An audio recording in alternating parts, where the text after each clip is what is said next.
She walks into a police station in 1979 and tells them a murder is coming. Not a tip, not a rumor, a vision. 2 young men and a girl, dead, pulled from a lake 3 years from now. The cops laugh her out of the room. 3 years later, they find the bodies. I'm Cole, and this is Midnight Files. If you're new here, subscribe and hit that notification bell so you never miss a case. Waco, Texas, 1982. Someone standing on a bridge catches the eye of a passerby. Not just standing there, acting suspicious, like he'd just thrown something over the railing. The passerby didn't ignore it. He made a call. When police arrived and pulled the man in, they weren't expecting what came next. At the bottom of Lake Waco, they found 3 bodies, 2 young men and a girl, stabbed repeatedly, more than 46 times between them, and then thrown off that bridge into the water below. It was brutal, it was senseless, and it would become one of the strangest cases in Texas history, not just because of what happened, but because of what someone had predicted would happen. 3 years before, let's go back to 1979. There was a woman in the area named Karen. Karen was known around town as a spiritual woman, a psychic essentially. Someone who claimed she could see things, visions, the future, all of it. Now in 1979, 3 full years before those bodies turned up in the lake, Karen walked into the police station and told officers something that stopped them cold. She said, "In 3 years there's going to be a murder. 3 victims, 2 young men and a girl. You'll find their bodies in Lake Waco." And then she gave them details, specific details.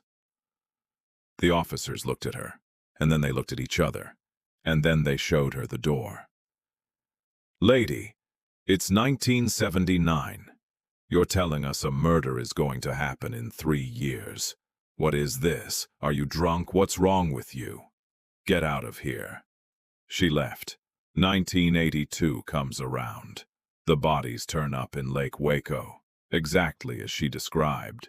2 young men, a girl, a lake, and somebody remembered.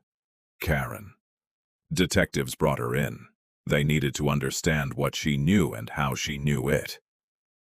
She sat down across from them, calm as anything, and confirmed it. "Yes, I came here. I warned you. This is exactly what I saw." She told them it had come to her in a dream. She'd seen 3 people driving together in a vehicle, a small truck like a camper van. One of the 3 had Native American ancestry. They were drunk, singing, and they killed those teenagers and threw them into the lake. The detectives looked at each other. "All right," one of them said, "but here's the thing, we already have our guy. His name is Wayne Williams, and he confessed, alone, 1 person." Karen didn't blink. "No, that's not right. There were 3 people involved, 3 killers, not 1.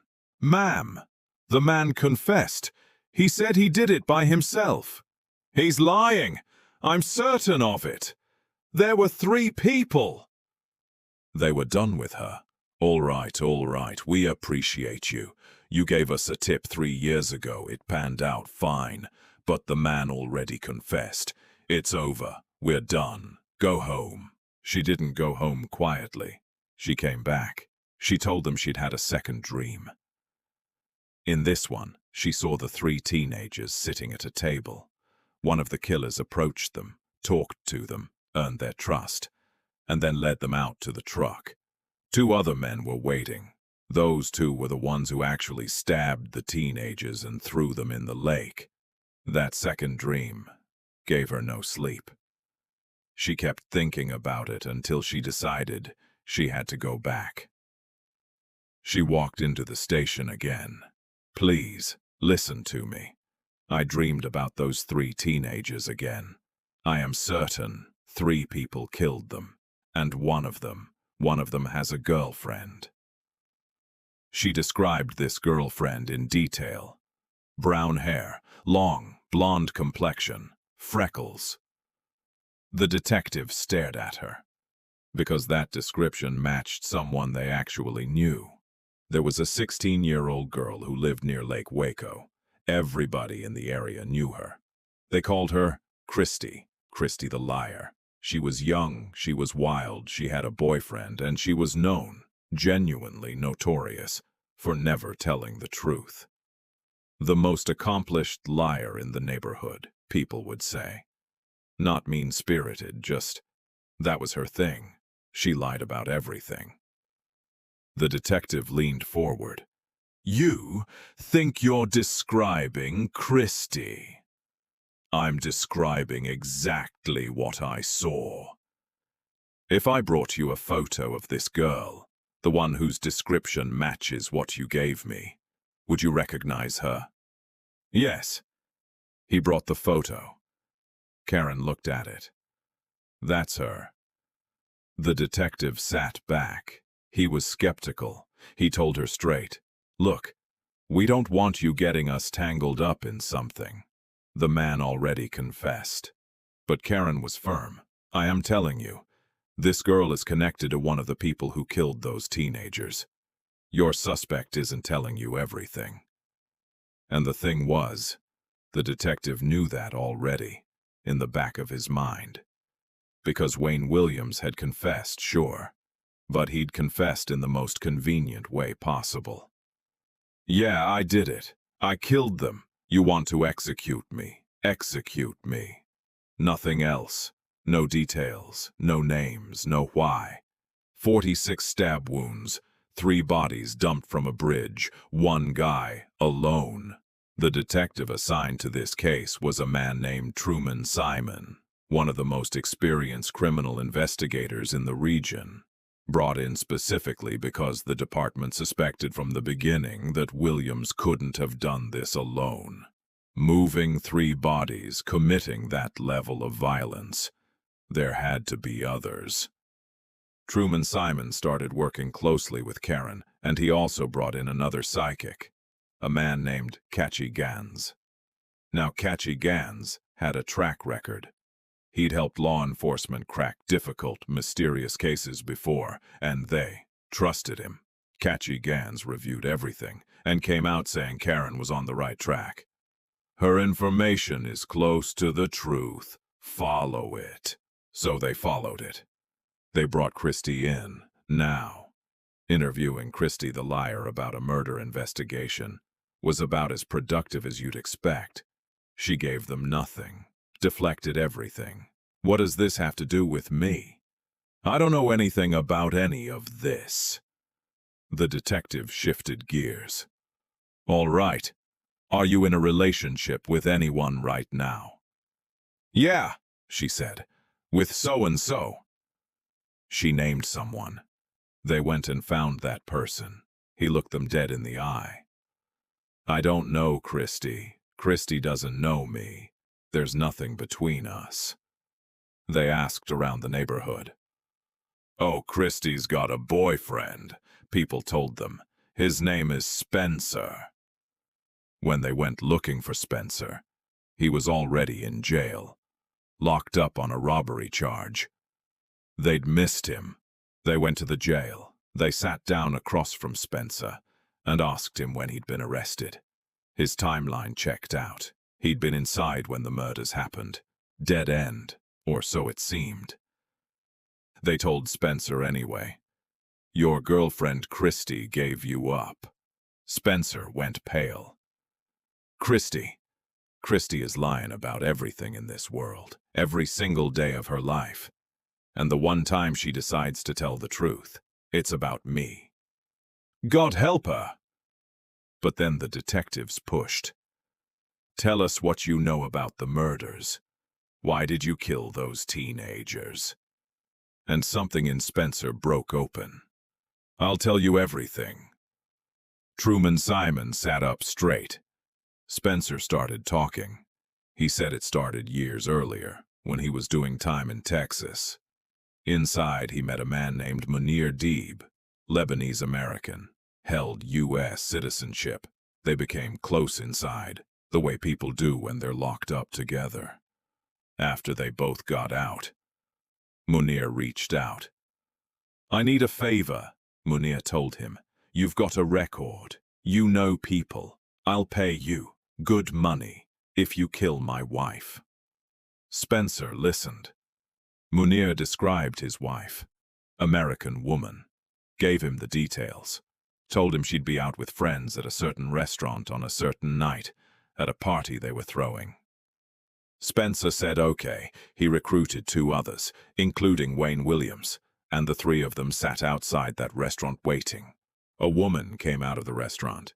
She had a female friend with her, and the friend had a male friend with them too. 3 people total. Spencer looked at them. He thought, that's her. That's Munir's wife. And he made a decision on the spot. Since we're already here to commit a crime, and there are witnesses with her, we kill all 3. No loose ends. They grabbed them. They stabbed them, all 3. Spencer threw them off the bridge into Lake Waco. He was almost in the clear, until one of the passers-by got suspicious watching him on that bridge. The others scattered, but Wayne Williams stayed behind, waiting to make sure the bodies didn't float up. That's when police grabbed him, and Wayne Williams, standing there with nowhere to go, made a calculation. He was already caught. He had a record. Jail wasn't new to him. If he took the whole thing, his associates would compensate him, pay him to carry the weight.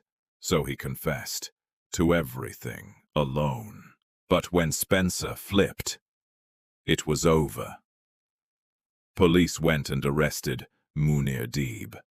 And when they brought Munir in and sat him down, the detective had one question before anything else.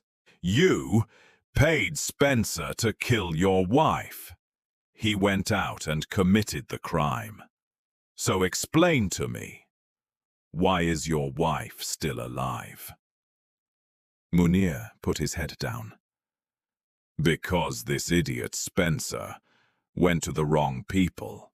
He said he gave Spencer a description of his wife, told him she'd be at this restaurant with her friends on this night.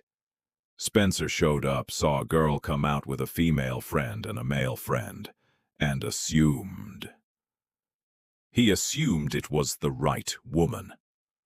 There was apparently some resemblance, similar look, similar build, between this girl and Munir's wife. Spencer didn't confirm, didn't verify. He just went ahead. 3 innocent teenagers died because of a case of mistaken identity. And Munir's wife, she was still home, alive, completely unaware. Munir had paid for a murder that never even reached its target. 3 people who had nothing to do with any of it were dead. And he was sitting in a police interrogation room anyway. The detective asked him the obvious question. "Why did you want your wife dead in the first place?" Munir's answer was simple. Life insurance. He had taken out a policy on her. If she died, he collected. It was purely financial. Kill the wife, collect the payout, move on. It happens more than people want to admit. Husbands killing wives, wives killing husbands, all of it.